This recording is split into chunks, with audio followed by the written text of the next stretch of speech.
can't get in my way now.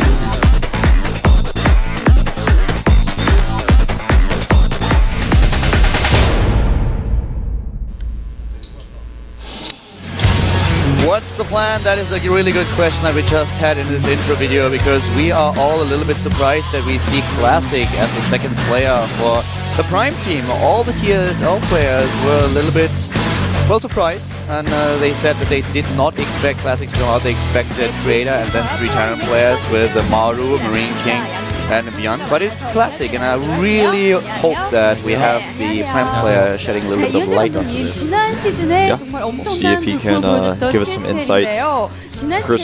First up here, we are going to talk with Coach Lee a little bit.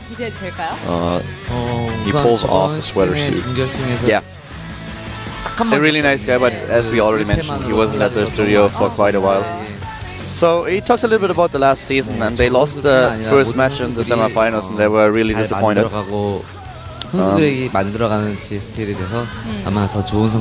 Zerg players, he said, were performing really well last season. They are still in the lineup for TSL, so he predicts that they are going to do very well for the team this season. 그리고 새로운 선수도 많이 들어왔습니다. 분위기가 달라진 것 같은데 어떠신가요?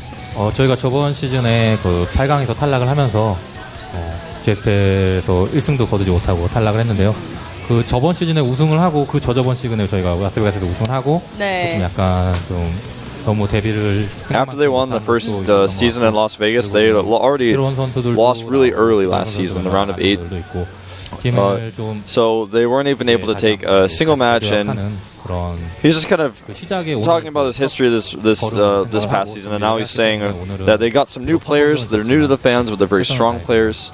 So he wants us to kind of look forward to those, and he also said he thinks the fans are going to be surprised when they come out, which already kind of happened. I mean, Classic is not a new player, but he was... Lucy, for example, or Lucy, however you pronounce it in the end. Not quite sure if we had a spelling mistake or if he's really called Lucy, but whatever it is, I mean, this name was really new to me, so he might be one of the players that Prime Coach is talking about. 근데 지금은 이제 그때보다는 조금 이제 테란 Last season he thought that TSL was actually going to win the GSTL because their Zerg players are so strong, and the Terran players were struggling against Zergs at that time, which is very true. And the Terran players figured out how to play against Zerg more. He was talking about time periods of metagame basically, and he's saying right now that Terran players are figuring out how to play against Zerg against who doesn't feel like they have that same advantage that they once had. 요새 선수 잡으면 우리가 이기지 않을까요? 네, 어쨌든 1세트 Coach Lee thinks that Prime has only strong Terran players. I think he didn't see WCS Korea, but they basically trained to defeat the Terran players like Byan, Maru, and Marine King, of course, and he thinks by defeating them they will be able to take the match. But yeah, it would be really I mean, with Creator doing this well at WCS, I would actually have figured out that I thought that they had one player at least that is really just out there in order to snipe the Protoss, the one player that prepares for the matchup and is later on used to take down Creator. He also said that Revival was playing really well earlier this year, but just recently he was struggling quite a lot. Today he looks confident, and he won, of course, the first game. He looks more like his old self, and he's very confident that Revival is going to win. 김홍재 선수가 어떻게 보면 신인이라고 하면은 신인 선수라고 할 수 있는데 저희 팀에서는 뭐 신인이라고 하기에는 좀 무리가 있는 굉장히 작년 굉장히 경력 있는 선수고요. 굉장히 열심히 해왔던 선수이기 때문에 저희 팀에서는 Classic is really not well known to the fans. But he was in the team for more than a year. Practiced really hard last year, and he's continuing to do so this year. And he's actually really confident that he's going to do well against Revival. Actually, two pretty old players going up against each other here. Even though Classic, hasn't shown himself that much, he's been around for a really long time on Prime. 탈락을 했는데 B-teamer. 어떻게 보면 이번이 마지막 GSTL이 될 수도 있는 리그이기 때문에 시작을 저희가 우승을 했어요. They won the first GSTL in Las Vegas, but they lost early last season, as mentioned before. But this season is the last GSTL this year, they think, and so they want to go to the finals. They really want it. It's final season of the year, got to take a second win, so they want. 네, 이번 시즌 선수들끼리 잘 한번 만들어가는 GSTL이 됐습니다. Coach Lee, on the other hand, he's also talking a little bit about this, their schedules. He actually says that they have a really, really tight schedule these days, and he's very thankful to the players that they are keeping up with the schedule and that they are willing to put in so much time. 리포터 수고 많으셨습니다. Well, you know, TSL Coach Lee, he is really good at making schedules and figuring things out. As far as team mentality goes, I think there's almost no one better. He just really has a great environment there at the house. It's special. It's different than any other house. The one thing that always reminds me about TSL the most is that they are actually more like a family than like a team. Yeah. Every single time you have a player of them playing, it doesn't matter if it's code A, if it's code S, if it's whatever. There will always be at least one other TSL player with him. I mean, Shine, for example, he comes from school and in his school uniform, he comes here with a team, with a coach. Apparently, they picked him up on the way, sits on the bench, and then just watches the games, supports his teammate. They're really acting like a family every single time that I see them. So that's. I'm not saying that the other teams are not friendly with each other, but it's just a little bit different for them. It's a very different environment. The house is very extremely clean, very well organized. There, I've been there several times, and you know, just watch the players play, how they interact with each other. I don't know how to describe it with words, but if you saw it, you would know. So currently we're heading into game number 2. We have Revival, of course, in the booth again as he won against Boom Boom. And his opponent this time is a Protoss. It is Classic who has chosen Entombed Valley. Now, Classic has, you know, stylistically, basically his strategies are hidden. But on the other hand, he doesn't have as much booth experience as Revival. Revival's been around a long time. Not going to get nervous at all here. And he's already secured the first win, so he's got to be feeling pretty comfortable over there on the left side. I'm actually a little bit blown away that Revival, does he use one of these warming? Yeah, actually I was thinking about the same thing. It's like not quite cold enough for that, but it's maybe actually really warm here in the studio. A lot of people's hands do get really cold when they get stressed out or their adrenaline is pumping. People have told me, so maybe that's why. Using a hot pad. Yeah. Wow. I miss those actually. I remember last year I would enjoy to keep myself warm, but they will come back. Yeah, they definitely will. They better, man. It's a little bit colder in Korea these days. I actually like it. It's getting better, especially at night. So it's kind of relaxing if you compare it to what it was like 2 months ago or like 1 month ago where it was really so hot in Korea. This is a great time of year weather-wise. I really like it. But what I also like is that we are going to see game 2 between TSL and Prime. Can Classic actually take Revival out here and tie the score? The map is Entombed Valley. I am Calder. I'm Wolfman. Is Calder.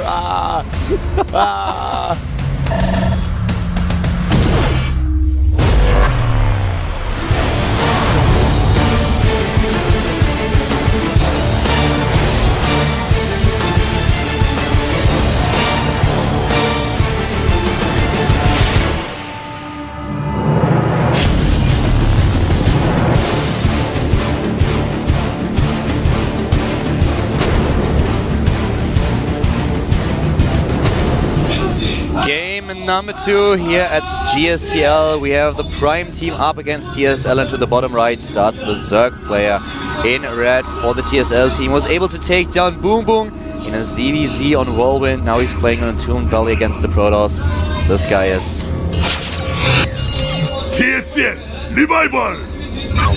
As the coach already said, he was a bit stronger in the beginning of the year, is now finding back to his old self. Is really confident. This team match today, really be able to beat the second player as well. Starting to the top right is his opponent, a player that has been on the Prime roster for quite a long time, but didn't have too many appearances in the booth and in the studio. And in general, this is... Classic Prime! True to his name, he's been around a while, and really curious to see what he's got planned here. Looks like going to be getting his Forge a little bit later, maybe even going for a Nexus first.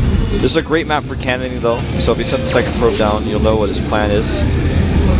And nope, not going to be doing any cannoning. It's like he's just going to, luckily for him, scout right away where Revival is, and will even be able to block the hatchery as a result. Yeah, indeed. We have a little bit of a development we already had in the last few weeks when it comes down to the PvZ on this map. Usually what you would see is just a lot of very late game action with Mothership, with Vortex. You have the Archons up against Broodlords in combination, of course. But these days, Elevate on 3 bases is really, really popular. It's something that I think Seed started in the GSTL, if I'm not mistaken, and so many pros players these days have been falling back to the strategy. I've been using it, and it's very, very strong, especially against Zerg. It's one of the maps where you just can't get this third safely as a Protoss player, and therefore you can play a little bit of a different style. Yeah, it's basically, you take the idea of taking the easy natural and doing a 2-base timing attack and extend that to the third because of the way that the space works out. It's so easy to wall that third, and if you kill the rocks, there's basically no way the Zerg can attack you unless he has an advantage prior. As soon as the probe was spotted earlier, we saw that Revival took the third base rather than the natural. So this is something that Classic had to verify with his probe. Now he's just trying to see if he can see a third hatchery. He's not quite able to. He's going to have to get that probe out of here as the Lynx are not happy about him being there. As a Zerg on this map, of course, you would love to deny this third base. You would really love to, but it's just so hard to really pull it off. The Protoss player just walls off with the 3 gates, and then you have no chance of actually making a good trade and attacking into these. You can go for some kind of a road circling attack, but it's a huge risk, and if the Protoss player plays it well, you cannot break him, and he will get it. There's a huge lead in the game. So currently what most Zerg players are doing these days is still relying on the late game, but we've also seen especially TSL players like Jan trying to go for this 200 road supply army that you drop on your opponent's natural or third base. Also, Mutalisk Link Baneling is something that you can try to pull off, but it's occasionally happens, but it's not the standard. Yeah, it's a bit rare these days. A lot of people like to use that style when they get ahead. It's so hard for the pros to try to catch up while there's mutas flying all around and can't move out, and you oftentimes have to try to do an elimination race. Very rarely will the pros win that type of situation. It does happen. Probe is now able to see the hatchery. He also sees another drone. Right, and that drone's actually just being transferred to third base. I was like, why is that drone going? I thought, like, there's no way he takes like 530 fourth base. That would have been insane. It's just currently going for his 3 bases, and of course by now Classic confirmed that there is a third hatch up for his opponent. He knows that he's heading into a standard game. But for Revival, it will be really important to get scouting information. He needs to know what's coming. Is the Protoss player actually heading towards his late game scenario where he takes his third base, pushes out, takes the fourth as well, or will we see some kind of timing? We had different timing pushes in the past against Zerg, especially on this map with Colossal, for example, with a gateway backup, 11 gate, as already mentioned before, just this late game scenario where you try to really make the third and the fourth work for you and get all these different tech structures to go for the mothership right away and try to make this, the vortex composition work in your favor. But it's really hard to defend the fourth base because you have this abysses, and as long as the Zerg player is actually fanning out his overlords really well, it's tough to engage him. It's really difficult. It's actually one of the toughest things a pros player will ever have to face. The overlords are being cleaned up. He's really trying to hide that he's trying to take this third base. Just very carefully chase the overlords away with 2 stalkers. The one on the left will actually survive. The one on the right, not so lucky. But he's likely going to drop a Nexus down here. He's already added 2 gateways to make his wall, and he's got enough minerals to put that Nexus down in just a second. Yeah, the cannon is already coming up, and the Zerglings run in. Want to do some pressure here, but of course with the Stalkers already being able to defend, there's just nothing that he can do at this point in time. We have him tagging straight into there now with the double evolution chamber also on the way so that he can start with his upgrades. And here we have more and more gateways now for Classic, who did not drop the third Nexus. Yeah, he's actually doing a little bit of a fake out here. Yeah. It was interesting the way he executed that. Unfortunately, one of his stalkers is going to be trapped in that location, but it's worth it to deny the scout of what is happening. Yeah, exactly. That's exactly the point. You talked about how well he actually made sure that there is no overlord in position, that there are no scouting information. So now he builds 4 additional gateways. He will be on 7 gates total, if I'm not mistaken. Yeah. So this is going to be a really tough attack, and Revival assumes that there is a third base for the Protoss. He's even now attacking the rocks. He wants this to make, he wants to look exactly like it's a fast third base, but he's just going to attack with 1-1 upgrades. Now the infestation pit is on the way. The timing of this is going to be really, really tight. If he can get a few infestors out, maybe that's going to be what he wants, but if he spends some money on them and doesn't get them out in time, or it's going to be a disaster. And he may actually just go now. I think he's going to. He does not have a forward pylon, but he's bringing a probe. In fact, 2 probes coming along. Overseer is now heading into the base. You can see it on the minimap, and Overlord sees the move out. Classic is on his way. Revival by now knows what's coming, and he's immediately throwing down Spine Crawlers. That's the first thing he does. He sees the units, and Spine Crawlers are being built. More and more roaches are also being moved, and this is going to be a massive timing for Classic. Will he be able to pull this off? If Revival defends well, here he's in a great position, but here comes the Brothers player going up the ramp. I don't think he can defend. He's already got high ground vision. He doesn't finish the Spine Crawlers. There's basically nothing out here to stop. The roaches are coming out too late, and they're all just going to die as they spawn. Basically, they're dying on rally. Spine Crawler dies here, not cancelled. There's way too many force fields. He hasn't even really utilized them because he doesn't have to yet. Now he's starting to drop a few more down there, but he can trap roaches in the main. He could block drones. He can do whatever he wants. There's no way Revival holds this. The force field on the ramp is really important here. The army supply is exactly the same, but the position for the Prime player is great. He can force field the ramp 6 days to Sunday. There are no more units coming down, and now he even pulls his probes. He's trying to go for it. This is the one chance, the one last stand that Revival currently has, but it looks like Classic was able to completely fake his opponent out. This is looking great for the Prime player. Yeah, he's already taken the supply lead. And at this stage of the game, you never want that to be the case as a Zerg player. Cross have more supply than you. Dropping down some additional force fields, killing these roaches, even going to make a cannon. Wow. Because he can. And it will help him if there's actually a Boro upgrade on the way, which is not the case, but now the Nexus on the ground. And you know what? Mana Nexus, look at that. There's something beautiful about watching a plan come together. You know what I mean? It's very clear that they have planned this from the beginning. All right, if we lose the first Zerg player, you're going to pick Entomb Valley, you're going to do the strategy, you're going to keep the Overlords away. Beautifully executed here, no mistakes. GG. And Hannibal would agree. He loves it when a clan comes together. He's really proud. You know, Hannibal Prime is also a very good player. Yeah, not talking about that anymore. Yeah, Revival therefore losing the game 1-1 in the overall match score now in the match. And that was a really, really great fakeout. It was really well played, and just the faith the Prime coach had into his player is definitely rewarded. Yeah, just excellent planning there and excellent execution. Those are the 2 parts. Nobody on the TSL bench expected this guy to show up here. Yeah, and now he's taking the lead. The thing is he going to be a one-trick pony, or does he have other ideas in mind for who he's going to face? Because there is a sick Zerg bench over there. Just look at them. Look at how they glare.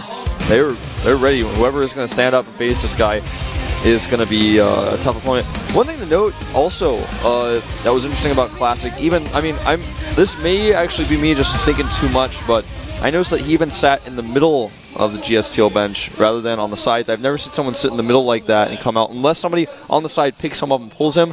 Have you ever seen that before? I don't think I've ever seen that before.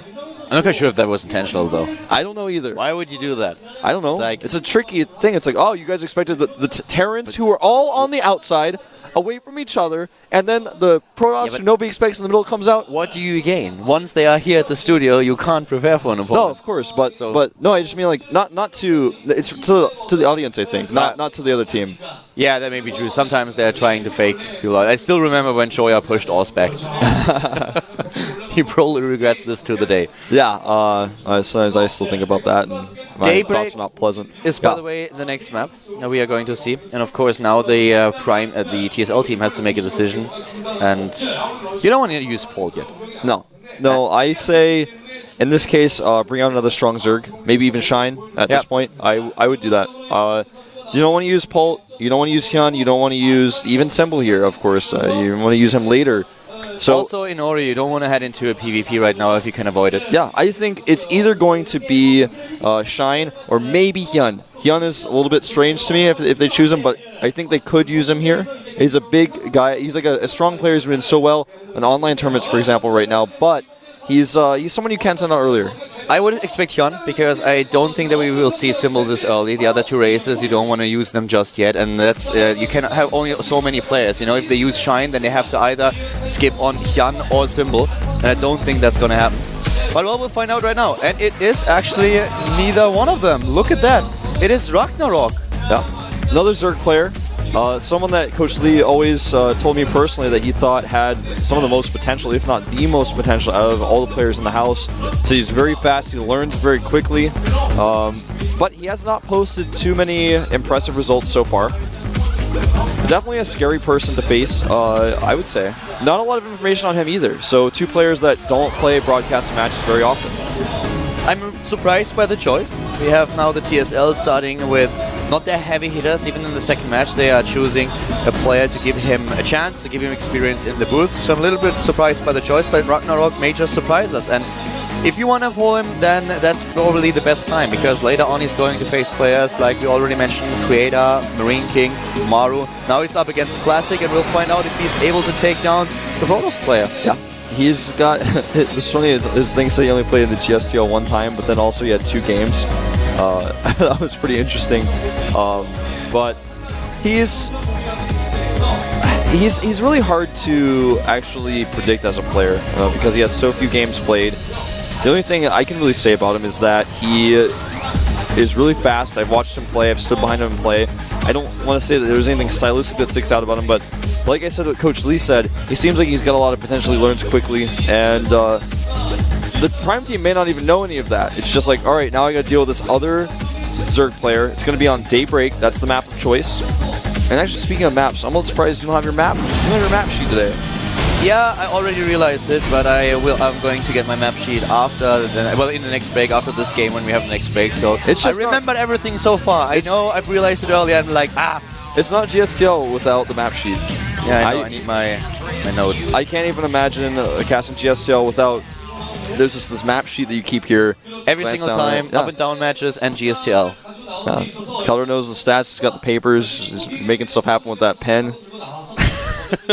Throwing it around the entire time, dropping it. Yeah, it happens from time to time. He does drop it. Usually you guys don't know, but if you hear that slight clicking sound that sounds like a pen dropping, he probably dropped it. Wolf drops headsets, I drop pens. Yeah. That's basically how we work here.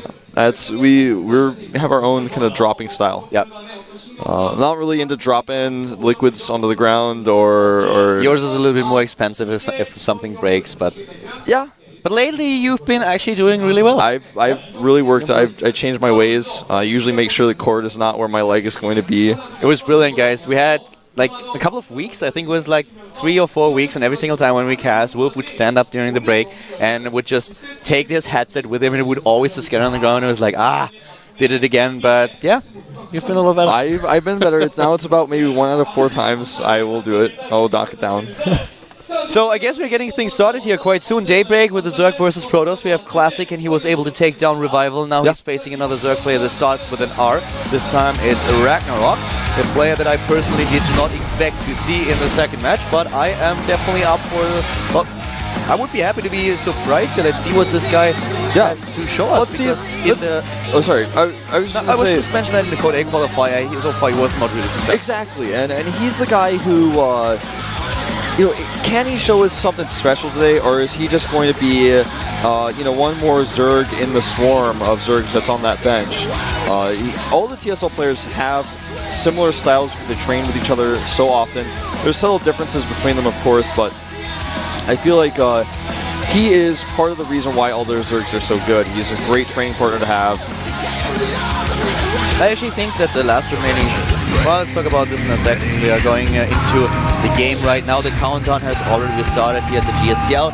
Daybreak, as mentioned, with another Zerg versus Protoss. Here we go. It's Ragnarok up against Classic. Brought to you by London.